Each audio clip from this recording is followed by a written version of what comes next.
अस्सलाम वालेकुम। आज हम बात करेंगे मैं के 6 एपिसोड के बारे में। तो वीडियो शुरू करने से पहले हमारे चैनल को सब्सक्राइब कर लीजिए अगर अभी तक आपने नहीं किया।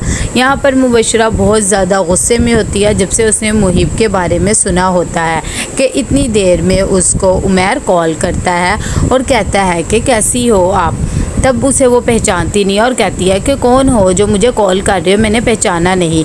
तो वो कहता है कि मैं ही तो हूँ जो तुम्हें सबसे ज़्यादा जानता हूँ, तुम्हारी रग रग से वाकिफ़ हूँ, कब तुम्हारा मूड स्विंग होता है कब नहीं, मुझे सब कुछ पता है। जैसे वो ये बातें करता है तो मुबशरा उसे पहचान लेती है और कहती है कि तुम आए हो पाकिस्तान और मुझसे मिले भी नहीं, बहुत बुरी बात है, चलो फ़ौरन मुझसे मिलने आओ। तो वो कहता है कि ठीक है। यहाँ पर दोनों रेस्टोरेंट में मिलने जाते हैं। तभी उमैर उसे कहता है कि बस मैं अभी आया था तो इसीलिए सोचा तुमसे रब्ता करूं, तुम्हारी शादी का पता लगा था। वो कहती है कि हाँ बस मैंने भी निभाने की बहुत कोशिश की लेकिन खैर उसने मेरा बहुत ही तमाशा बनाया। उमैर उसे समझाता है और कहता है कि तुम्हें परेशान होने की ज़रूरत नहीं है, वैसे भी जो होता है अच्छे के लिए ही होता है। यहाँ पर वो कहती है कि हाँ मैं परेशान नहीं हूँ, बस अब मैं उसका वो हाल करूँगी कि वो सोचता रह जाएगा। यहाँ पर आयरा कॉल करती है जैद को और कहती है कि तुम क्या कर रहे हो। तभी जैद कहता है कि मैं तुम्हारी कंपनी के बाहर खड़ा हूँ, आ जाओ। तो वो कहती है कि सॉरी मैं तो अभी काम में बहुत ज़्यादा बिजी हूँ और मैं नहीं आ सकती, इसीलिए तुम यहाँ से चले जाओ। अगले दिन फिर उमैर और मुबशरा मिलते हैं। तभी वो उसे कहती है कि मैं अब अपनी ज़िंदगी में आगे बढ़ना चाहती हूँ क्योंकि मैं दोबारा शादी करना चाहती हूँ, वैसे भी पहला एक्सपीरियंस अच्छा नहीं रहा तो क्या हुआ। ये बात जब उमैर को पता लगता है तो वो बहुत ज़्यादा खुश होता है और कहता है कि अच्छी बात है कि तुमने अब जल्दी मूव ऑन कर लिया है।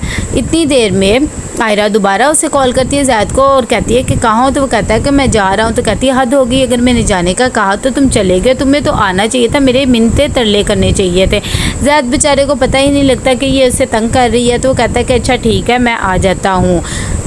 आसिफ जब ऑफिस आता है तो वो जाफ़र को कहता है कि आज मैं तुमसे बात करना चाहता हूँ कुछ।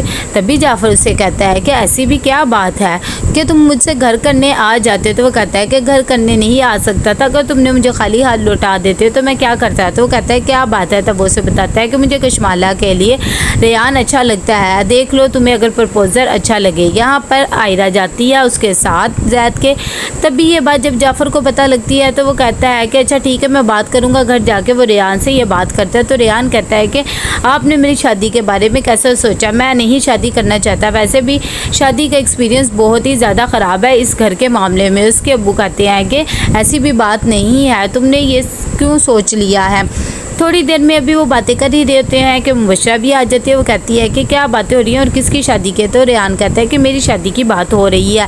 तब भी मुबशरा अपने डैड पे चिल्लाने लग जाती है कि मैंने आपसे अपनी शादी की बात की थी और आप इसकी शादी की बात कर रहे हैं। तो रेयान कहता है अगर तुम्हारी शादी 2 साल ना हुई तो क्या मतलब है मैं 2 साल ही ऐसे ही बैठा रहूँ। वो ये मजाक करके चला जाता है और इस पर मुबशरा को बहुत ज़्यादा गुस्सा आता है, लेकिन जाफ़र उसे समझाता है कि तुम्हें गुस्सा करने की ज़रूरत नहीं है।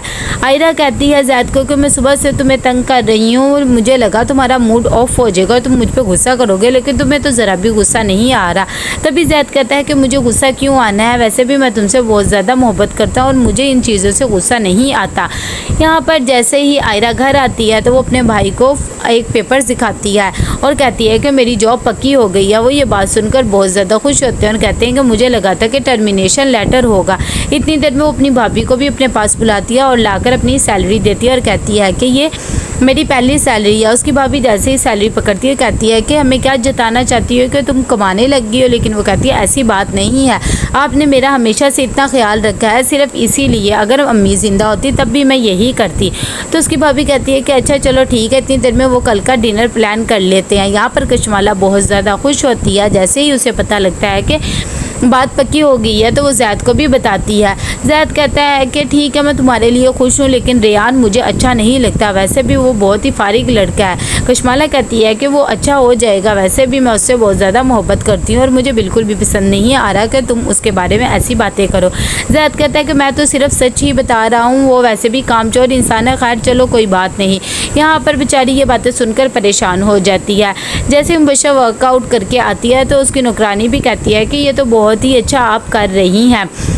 अगले दिन ऑफिस में रेयान आता है और कहता है कि अब मैं ऑफिस ज्वाइन करूंगा और ऑफिस के मामलात भी देखूंगा। जब ये बात आसिफ को पता लगती है तो वो भी खुश हो जाता है कि चलो इसने काम के बारे में सीरियस तो हुआ। जैसे ही इसके रिश्ते की बात हुई, जाफ़र भी दूसरी तरफ बहुत ज़्यादा खुश होता है कि ये अपनी जिम्मेदारियाँ संभाल रहा है। तभी रेयान कहता है कि अभी मुझे कुछ भी नहीं आता, लेकिन मैं आस्ता आस्ता सीख जाऊँगा, आपको फ़िक्र करने की ज़रूरत नहीं है। यहाँ पर मुबशरा आती है नीचे और वो पूछती है कि डैड कहाँ है, तो उसकी मेड बताती है कि वो तो चले गए हैं। इतनी देर में वो अपनी मेड से एक वीडियो बनाती है अपने डैड के लिए और कहती है कि आज के बाद आपने नाश्ता अपने बेटे के साथ ही करना है।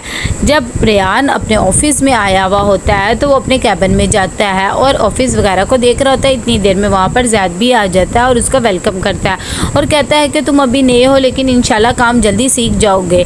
तब वो भी कह देता है कि ठीक है। यहाँ पर जैसे ही आती है आयरा की भाभी तो वो गुस्से होने लग जाती है उसके भाई पर, कहती है कि मैं तंग आ गई हूँ सब रिश्ते वालों को मना करके। उसका भाई कहता है कि तुम्हें तो सोच समझ के बुलाना चाहिए था, आयरा इन चीज़ों के लिए अभी रेडी नहीं है। इतनी देर में आयरा भी आ जाती है और उनकी बातें सुन लेती है। उसकी भाभी कहती है कि मैं तंग आ गई हूँ इससे, ये लगता है शादी करना ही नहीं चाहती है, बस क्या मैं सारी ज़िंदगी इसकी ही जिम्मेदारियाँ निभाती रहूँगी, शादी करे तो मेरी भी जान छूटे। ये जब बातें आयरा सुनती है तो उसे बहुत ज़्यादा दुख होता है। इतनी देर में उसके भाई को भी बहुत ज़्यादा दुख होता है जब उसे पता लगता है।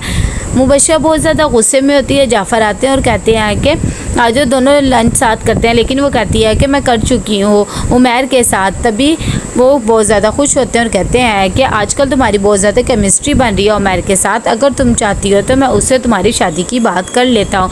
मुबशरा कहती है कि हाँ अच्छा है, चलें करके देख लें। वैसे भी मैंने पहली शादी में भी बहुत ज़्यादा कॉम्प्रोमाइज़ करने की सोची थी, लेकिन वो खैर चल नहीं पाई, अब भी मैं करूँगी कोशिश। उसके बाबा कहते हैं कि मुझे पता है तुम्हें टेंशन लेने की ज़रूरत नहीं है। यहाँ पर आयरा बहुत ज़्यादा दुखी होती है और वो ज़ैद को कॉल करती है और उसे कहती है कि अपने पेरेंट्स से बात करो और अभी मेरे घर में रिश्ता भेजो।